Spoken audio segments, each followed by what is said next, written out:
Ces lionceaux sont âgés d'à peine 6 semaines.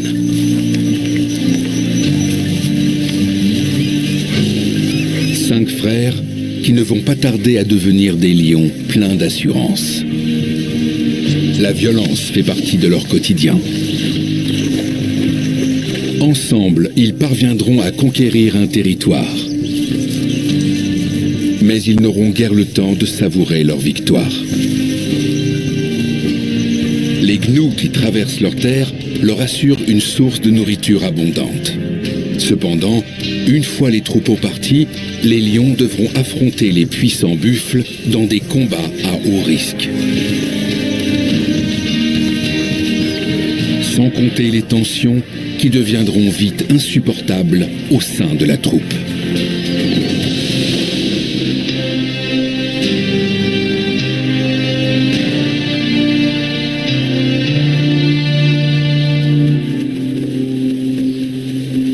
Désormais âgés de 4 ans, les frères sillonnent un vaste territoire dans la réserve du Masai Mara, au Kenya.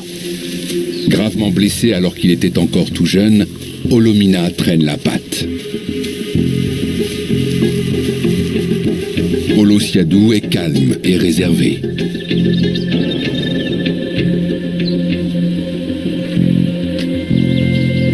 L'orcouloupe a constamment le nez qui coule. Un coup de sabot lui a brisé l'os nasal.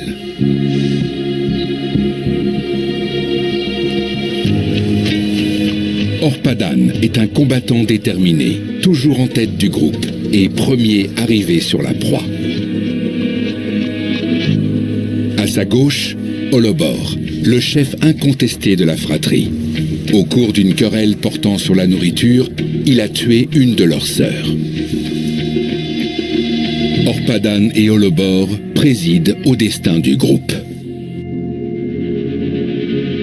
En juin, la réserve du Masai Mara est une mosaïque de jaune et de vert. Les rangers ont allumé des feux de brousse pour favoriser la croissance de la végétation. Entre les buissons d'ébéniers calcinés, de nouvelles pousses apparaissent. Ces étendues vert tendre contrastent avec les herbes jaunies épargnées par les flammes. Celles-ci ont souvent été arrêtées par un cours d'eau, comme ici. Sur le territoire des 5 frères, les feux ont aussi laissé des traces. Après avoir été blessé en affrontant les mâles dominants d'un territoire voisin, Olobor souffre de séquelles. Ses testicules ont été touchés et son intérêt pour les femelles est devenu quasi inexistant. Son plus proche compagnon reste Orpadan.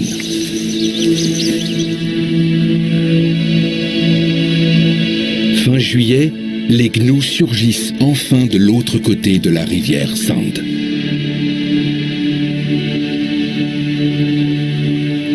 Les troupeaux venus de la partie tanzanienne du Serengeti franchissent la frontière avec le Kenya. Plusieurs centaines de milliers de ces herbivores pénètrent dans la réserve du Masai Mara.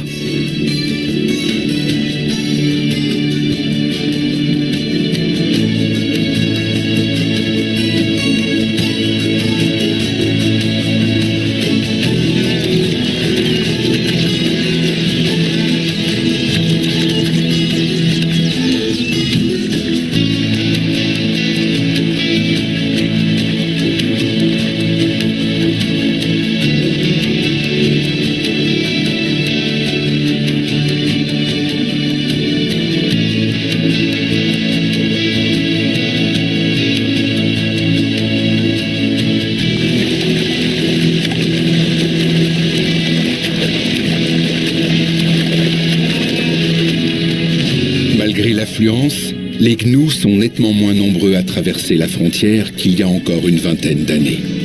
En l'absence de chiffres fiables, les écologues sont inquiets. La Tanzanie n'a pas publié de données de recensement depuis plus de 10 ans. Ces informations sont pourtant capitales, car le réchauffement climatique n'épargne pas les savanes d'Afrique de l'Est.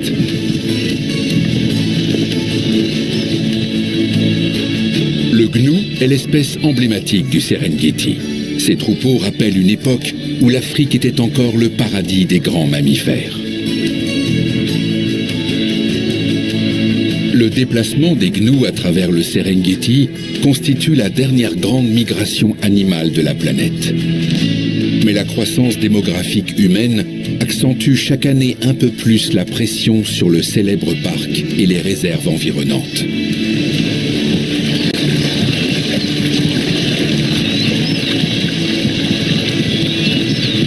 Aussi nombreux puissent-ils sembler, seul un tiers des gnous migrent vers la réserve du Masai Mara. Les autres restent dans la partie tanzanienne du Serengeti.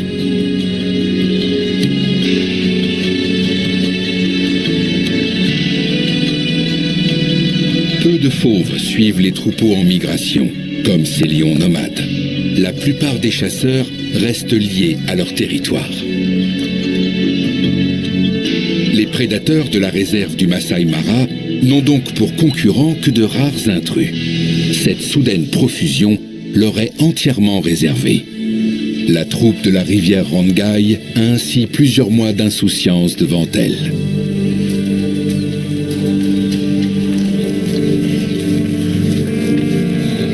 Les lions préfèrent chasser sur les terres épargnées par les flammes. Les hautes herbes leur permettent de rester à couvert.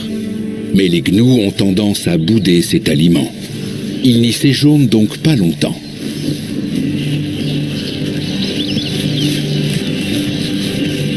À la chasse, toutes les occasions doivent donc être saisies.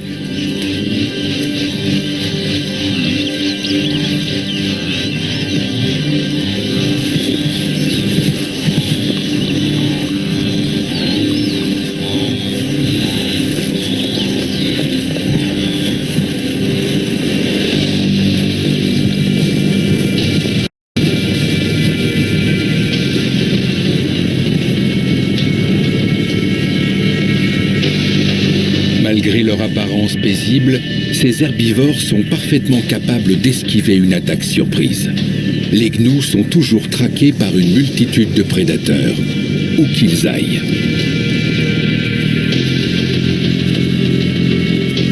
Ils n'en sont pas moins les animaux les plus prospères du Serengeti.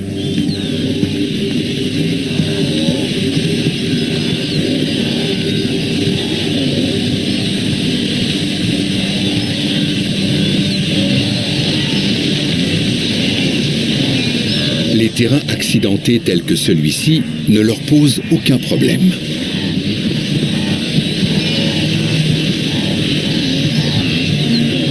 Mais dans une telle effervescence et en l'absence de visibilité, les chasseurs peuvent aisément s'approcher sans se faire remarquer.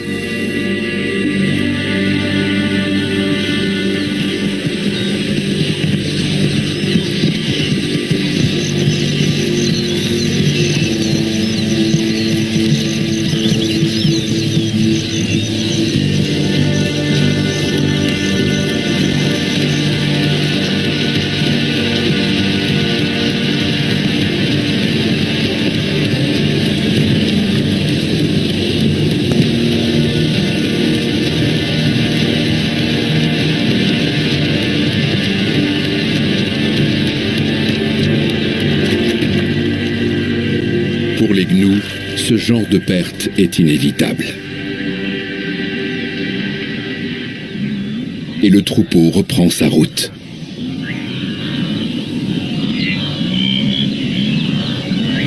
Les 5 frères auront de quoi se nourrir pendant plusieurs semaines. Même Olomina le boiteux mène à présent la belle vie.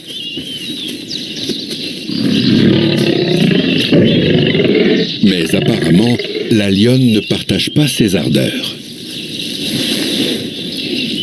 Quelque chose n'est pas normal. Ses mamelles sont gonflées, comme celles d'une mère allaitante. Et en effet, à 2 kilomètres de là, la lionne dissimule 3 tout jeunes lionceaux. Affamés, ils attendent leur mère avec impatience.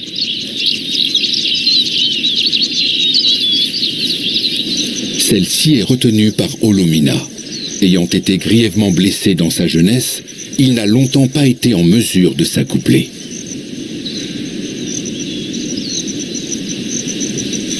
Cette femelle a tout récemment mis au monde les premiers héritiers des 5 frères. Mais atteinte d'un dérèglement hormonal rare, elle est déjà prête à s'accoupler de nouveau. Enfin une occasion pour Olomina, d'autant que ses frères ne s'intéressent plus à la lionne. Elle hésite. Elle préférerait rejoindre ses lionceaux, mais Olomina la retient depuis plusieurs jours.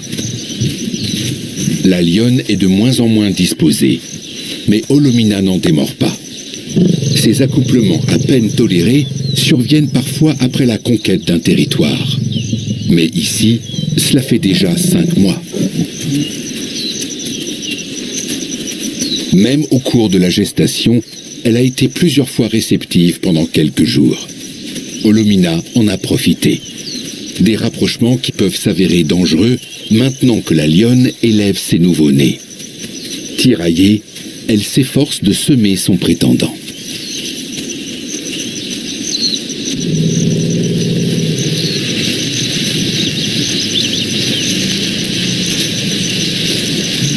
La lionne s'est réfugiée à l'ombre du lit d'un ruisseau.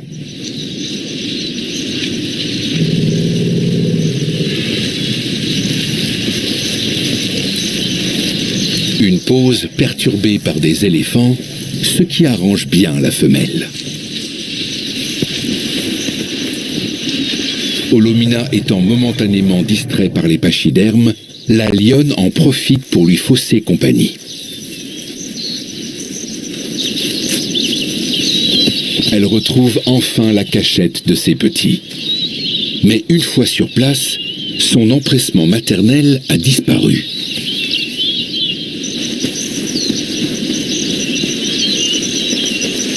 Après avoir quitté les éléphants, le lion éconduit repart de plus belle sur les traces de la femelle.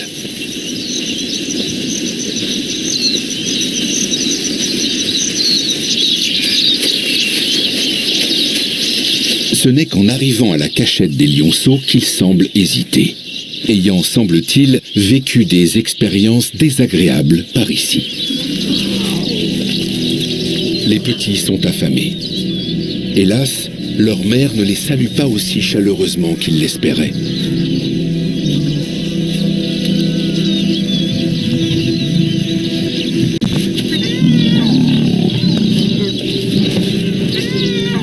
La lionne est en plein déséquilibre hormonal. Son instinct maternel est fortement perturbé. Elle oscille entre élan de tendresse et violente rebuffade.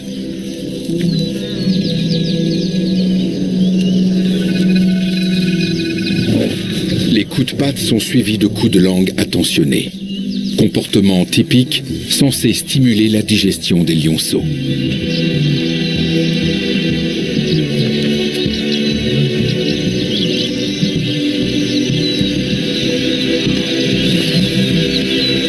L'appétit sexuel d'Olomina a largement contribué à cette confusion. Mal à l'aise, il préfère battre en retraite.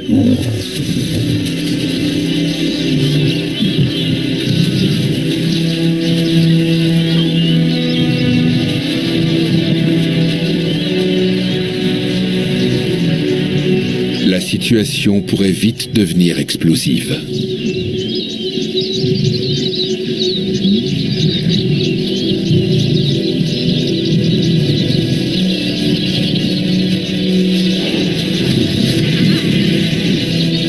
C'est un véritable calvaire pour les lionceaux, qui reçoivent tour à tour coups violents et marques de tendresse.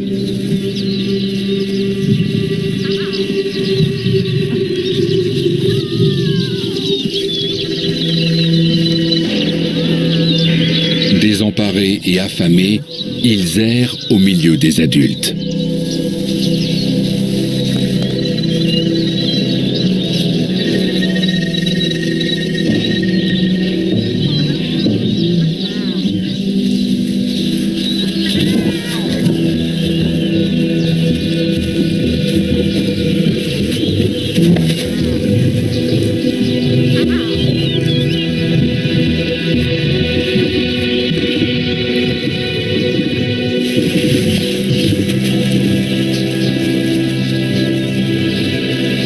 tante des lionceaux, elle-même en gestation, ne peut s'occuper de la progéniture d'une autre.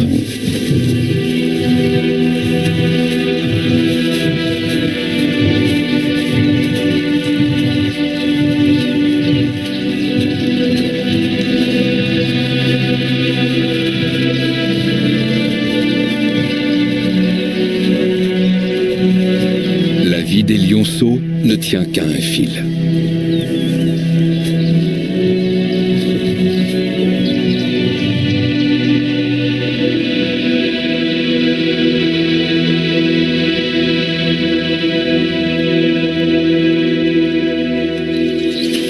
Au bout de quelques jours, le niveau d'hormones de la lionne s'est stabilisé. Elle est à nouveau pleine d'attention à l'égard de sa portée.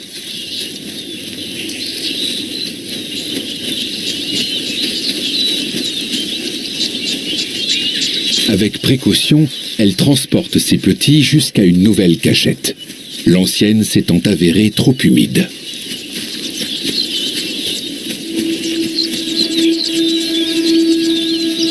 Olomina, son prétendant, ne s'est pas montré depuis 3 jours.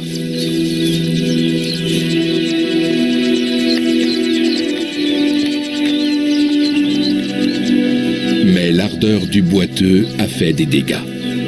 Seuls 2 lionceaux sont encore en vie.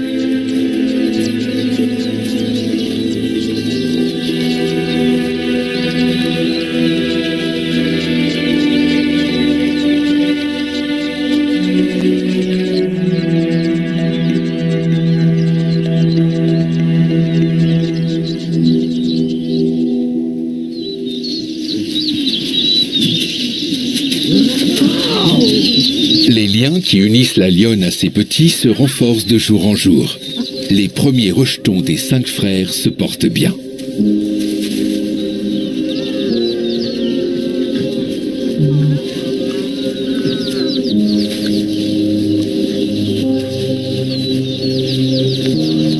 Mais la femelle préfère garder ses distances avec les pères.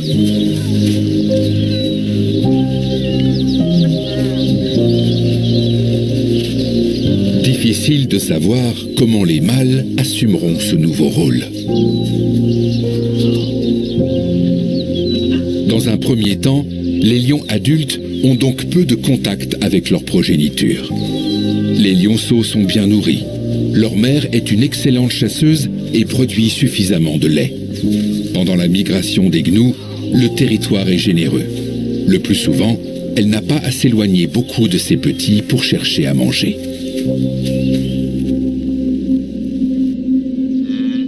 Ces dernières semaines, la rivière Rongai attire régulièrement des troupeaux. L'herbe est particulièrement tendre et juteuse le long des berges, et les gnous essaient de venir s'y désaltérer quotidiennement.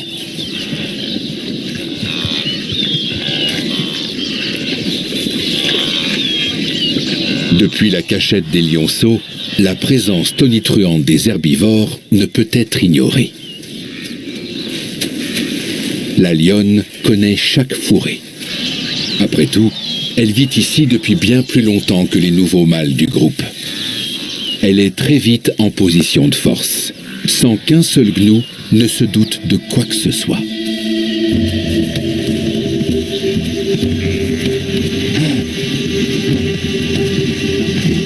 Les vastes formations offrent une certaine protection, mais elles ne durent que jusqu'à ce que tout le groupe ait pris conscience du danger. Les individus positionnés en bordure du troupeau sont dans un premier temps limités dans leur fuite par manque de place.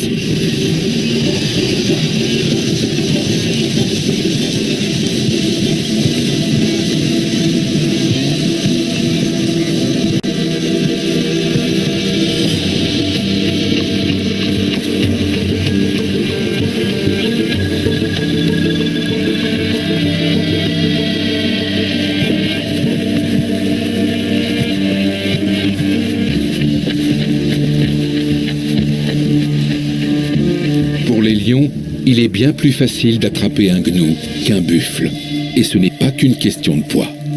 Contrairement aux buffles, les gnous ne font pas front commun en cas d'attaque.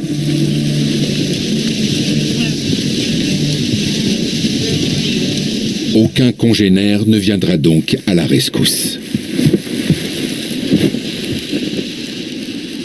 Olosiadou garde toujours un œil sur les lionnes de son groupe. Il fait son apparition au bout de quelques minutes à peine.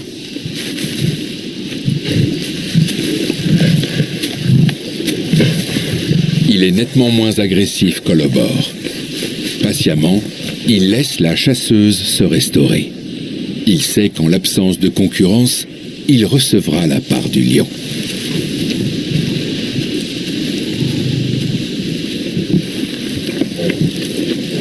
Dans toutes les troupes, les mâles emploient la force pour subtiliser de la nourriture aux lionnes. Les femelles peuvent en contrepartie compter sur la protection des mâles pour leur progéniture. Sans cela, il leur serait quasi impossible de maintenir leurs petits en vie.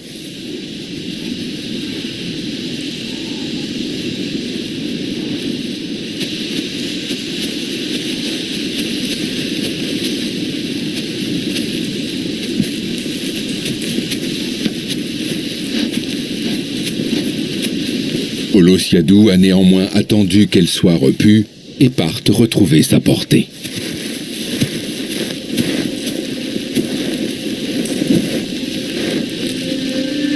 En octobre, la période faste arrive lentement à son terme.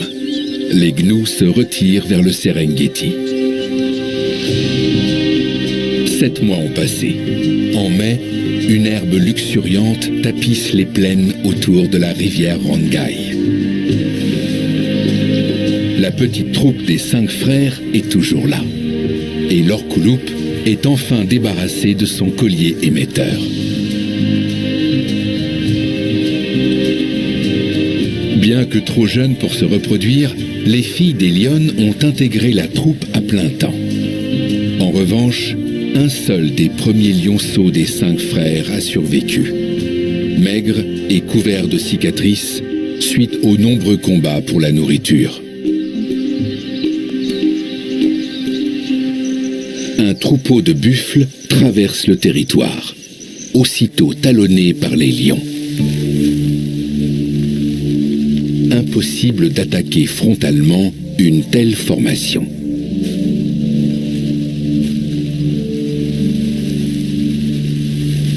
À travers l'herbe gorgée de rosée, une des lionnes entrevoit finalement une opportunité.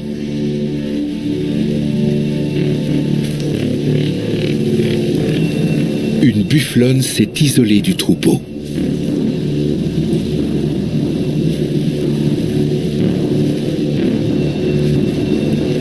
Une lionne seule, voilà qui n'est guère effrayant. Erreur fatale. La bufflonne tente un coup de corne aux conséquences inattendues. La lionne s'accroche aussitôt à son mufle.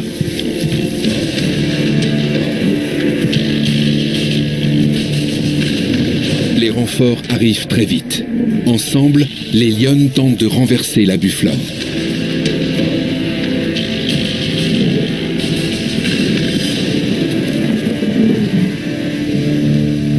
Pas de temps à perdre.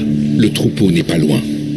Les buffles voient mal, mais les beuglements de leurs congénères les alertent, et l'odeur de l'ennemi flotte dans l'air. Une 3e lionne s'approche en hâte. Le signal d'alarme pour les colosses.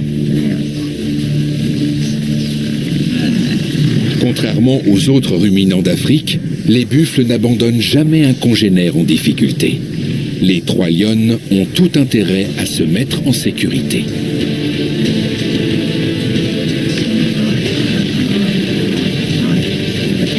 Le vent a tourné. Les chasseurs deviennent les chassés.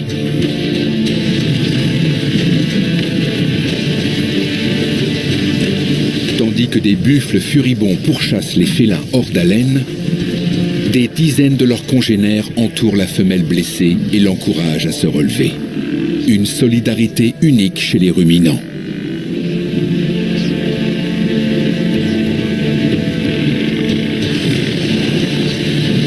Dans le tumulte, les jeunes lions très agiles prouvent leur utilité en détournant l'attention des buffles. Parmi les mâles adultes, seuls Olomina et l'Orkouloup sont présents ce matin. Et comme le reste de la troupe, ils cherchent d'abord leur salut dans la fuite. Tout le troupeau se presse autour de la bufflonne blessée pour la protéger. Les lions ne peuvent plus l'approcher.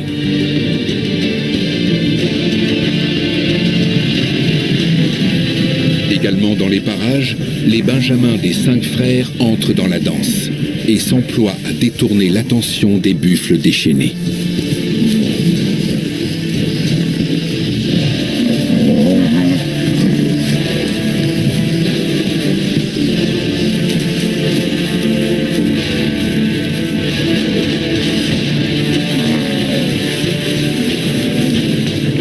Pour celui-ci, l'affaire est mal engagée.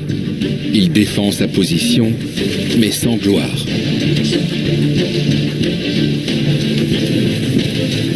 Cette fois, aucun lion n'en sortira avec les honneurs. Mais tous sont heureux d'échapper à la fureur des buffles, quitte à faire profil bas. La bufflonne blessée parvient finalement à réunir assez de force pour rejoindre le troupeau. Les ruminants veulent s'éloigner au plus vite. Épuisés, les lions prennent leur mal en patience. Tactique qui s'avère payante. La solidarité au sein du troupeau de buffles est de courte durée. La bufflonne traumatisée est bientôt distancée.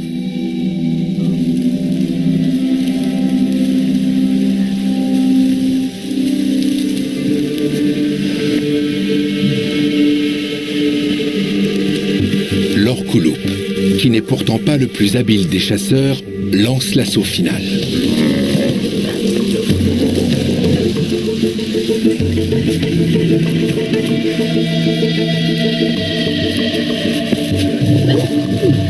Même Olomina apporte sa contribution, quoique symbolique.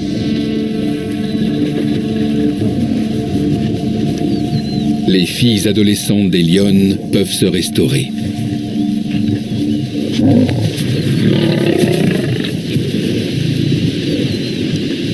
Les 2 jeunes frères de l'Orkouloup et Olomina ne sont en revanche pas les bienvenus.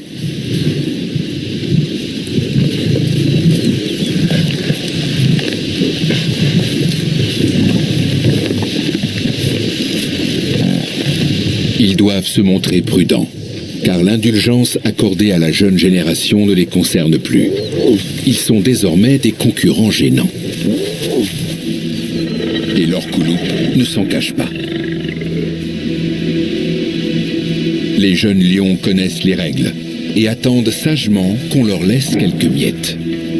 C'est de cette façon qu'ils obtiennent l'essentiel de leur nourriture.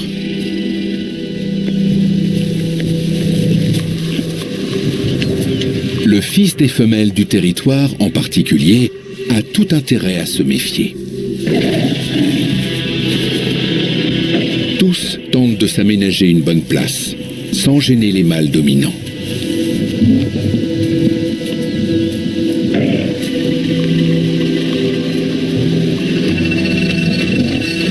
Les esprits s'échauffent. La situation peut dégénérer à tout instant.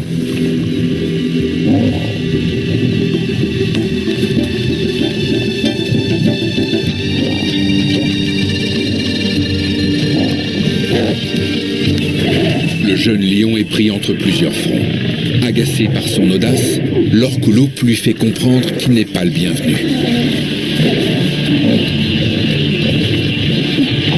Olomina le boiteux le lui confirme à son tour, à sa façon. La structure de la troupe se dessine.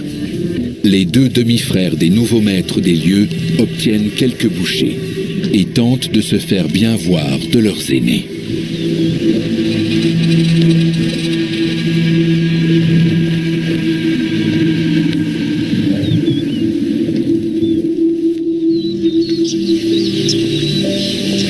Depuis quelques semaines, le 5e frère, Olosiadou, manque à l'appel. Les 4 autres délèguent volontiers le plus gros de la chasse aux lionnes. Mais celle-ci tue surtout des bufflons. Un butin trop maigre qui attise les querelles au sein de la troupe. Les mâles, eux, sont capables de se mesurer aux buffles adultes. C'est sans doute pour cela que de temps en temps, ils quittent leur petit confort pour partir eux-mêmes à la chasse. Quelques vieux buffles se tiennent à proximité. La présence des lions ne leur a pas échappé. Le visage de l'orcouloupe est enflé. Son mufle est à nouveau ensanglanté. Le signe qu'un combat a eu lieu la nuit dernière. Pour les vieux buffles, fuir serait vain. Contrairement aux plus jeunes, ils ne peuvent échapper aux lions.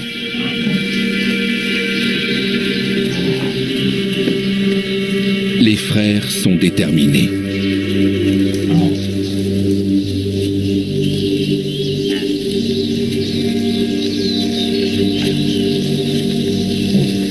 Un puissant buffle d'âge mûr se dresse dans l'herbe haute de près d'1 mètre.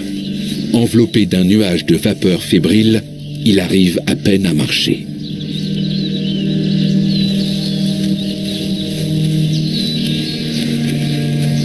Un affrontement mortel est inévitable.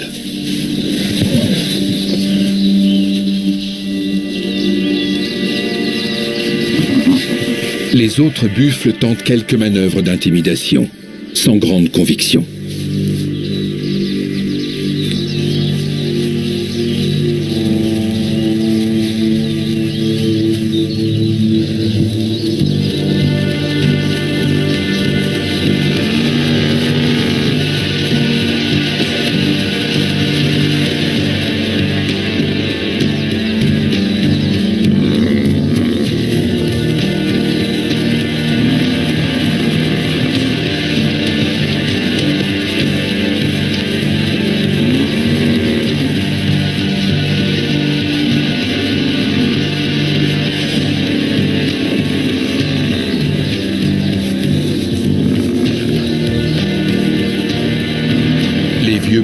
Peuvent dépasser les 800 kilos. Même pour un lion de belle taille comme Orpadan, c'est une épreuve. Avec ses 200 kilos, il peine à déséquilibrer le géant.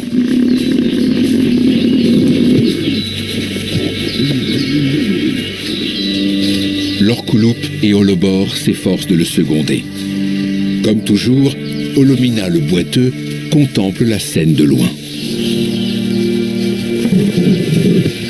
Les buffles tentent une dernière fois d'aider leurs compagnons.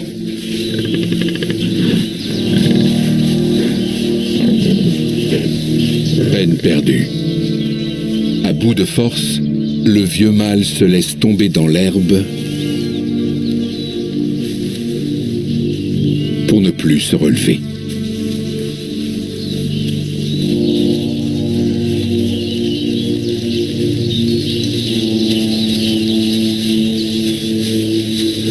Olomina se joint au festin.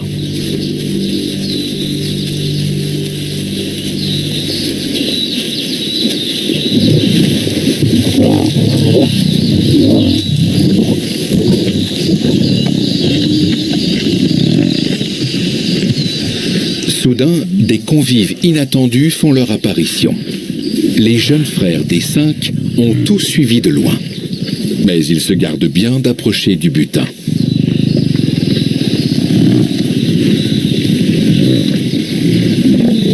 Ils tentent au contraire de se rendre utiles.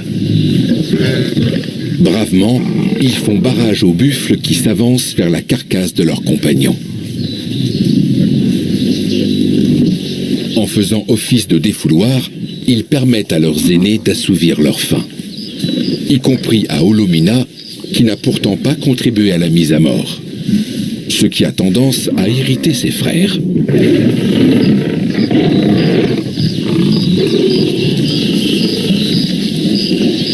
Après avoir prouvé leur dévouement, les jeunes lions peuvent s'octroyer quelques bouchées.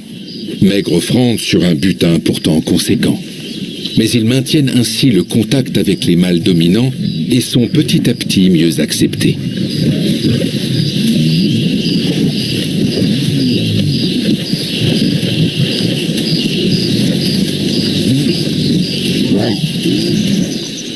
Leurs sœurs ont quitté le territoire de la rivière Rangai. Bientôt adultes, elles cherchent un partenaire. deux, leurs chances de conquérir un territoire sont plutôt réduites. Sans l'aide de parentes, les jeunes lionnes deviennent souvent nomades et survivent en tuant des bufflons. Elles s'en prennent parfois à un adulte, mais cela reste une proie difficile pour elles.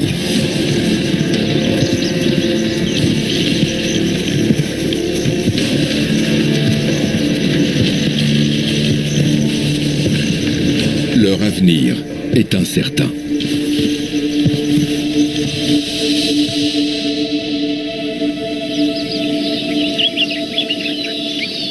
Avec sa superficie de 100 km², le territoire des frères est plus grand que la moyenne.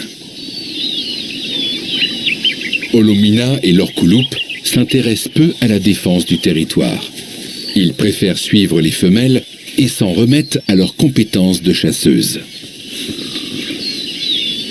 Après la disparition d'Olosiadou, cette mission revient donc presque entièrement à Orpadan et Olobor. Pour cela, ils sillonnent le territoire sans relâche. Protéger cette immense étendue est un défi de taille. Ils doivent surtout fouiller soigneusement les berges envahies de végétation.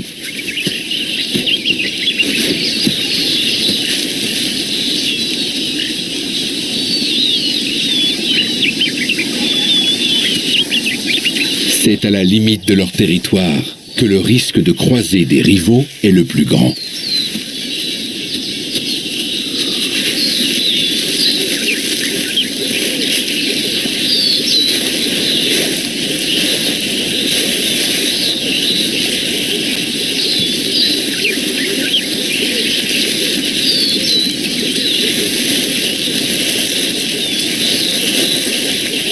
Resté auprès des femelles, Olomina le boiteux est bien loin de ces considérations.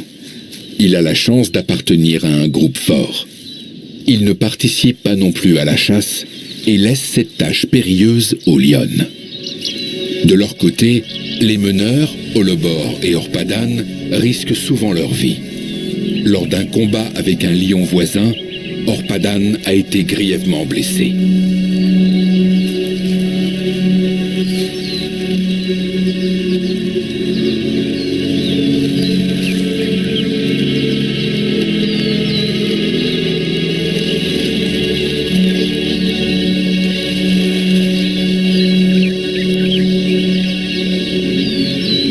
Lui, n'a pas survécu. Olobor et Orpadan ont été sans pitié. Mais Orpadan, le meilleur chasseur de la troupe, va maintenant rester sur la touche pendant plusieurs semaines. Orpadan et Olobor disputent tous les combats territoriaux. Ce sont donc eux qui risquent le plus d'être blessés. C'est le revers de la médaille pour les mâles dominants. Une vie confortable, mais également dangereuse et parfois écourtée.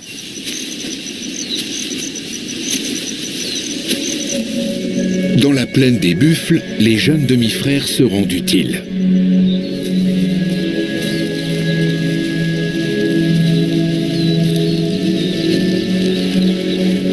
Les mises bas sont un danger pour les bufflonnes, surtout quand le troupeau reprend sa marche en plein vélage.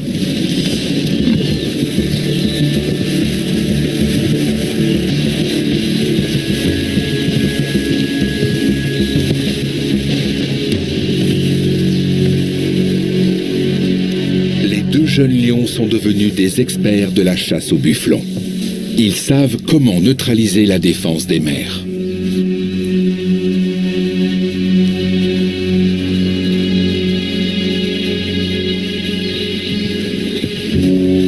Ils sont prêts à passer à des proies plus substantielles.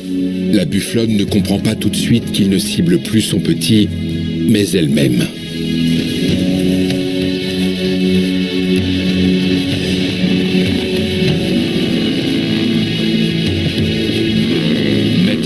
Une bufflonne isolée est désormais dans leur corde.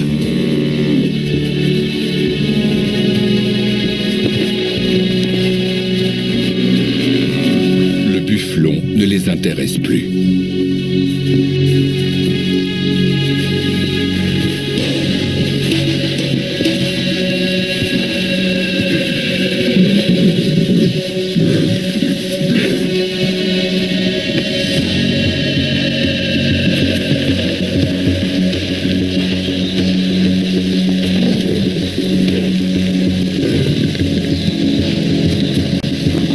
Tant qu'il reste loin des cornes, ce lion ne risque rien.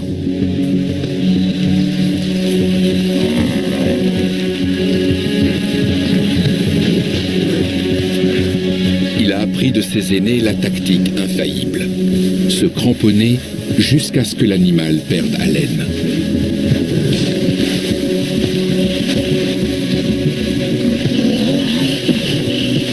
Son frère attend le moment propice pour frapper.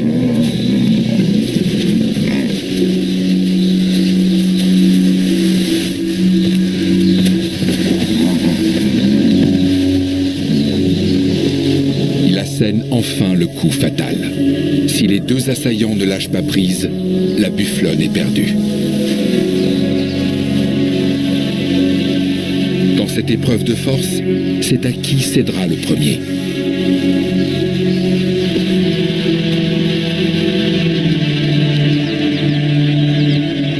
Les deux jeunes lions ont franchi une nouvelle étape. Un butin de cette taille fournira de quoi manger pendant une semaine. Ils sont à présent un maillon important de la troupe et peuvent participer à la chasse.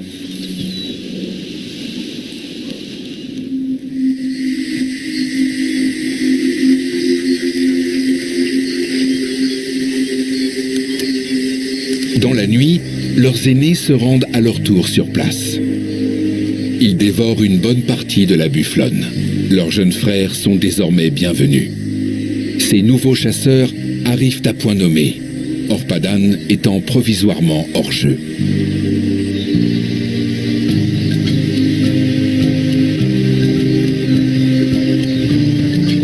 Il est rare que les jeunes frères de mâles dominants soient tolérés aussi longtemps au sein d'un groupe. Mais en cette période difficile, cela offre un répit à cette troupe très spéciale. Les frères en profiteront pour reprendre des forces et ainsi asseoir leur domination sur leur territoire autour de la rivière Rongai.